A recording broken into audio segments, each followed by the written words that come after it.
The sun was setting, and the 5 friends had just arrived at the campsite deep in the woods. They set up their tents and started a fire, excited for the weekend ahead. But as night fell, they began to hear strange noises, branches snapping, leaves rustling, and a low growling sound that seemed to come from all around them. The group laughed it off, thinking it was just their imagination playing tricks on them. But then they saw the creature. It was dark, with glowing red eyes and razor-sharp claws. They tried to run, but it was too fast, too strong. One by one they fell, torn apart by the creature's merciless attacks. Only one friend survived the night. Her name was Sarah, and she had managed to hide in a nearby cave. As the sun rose, she emerged, shaken and terrified. She had to find a way out of the woods, but she didn't know where to go. She stumbled upon an old cabin and decided to search for supplies. Inside, she found a journal written by a man who had lived in the woods years ago.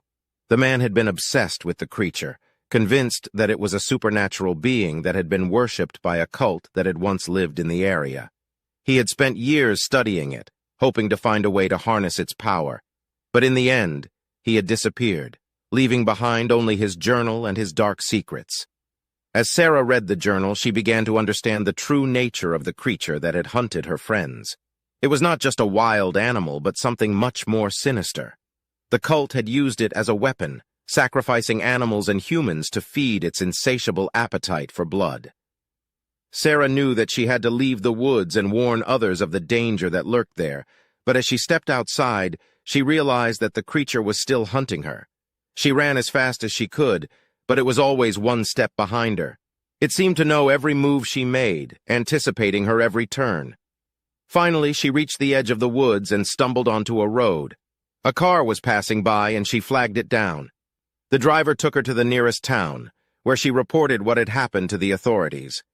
But even though she was safe, Sarah knew that she would never forget the horrors she had witnessed.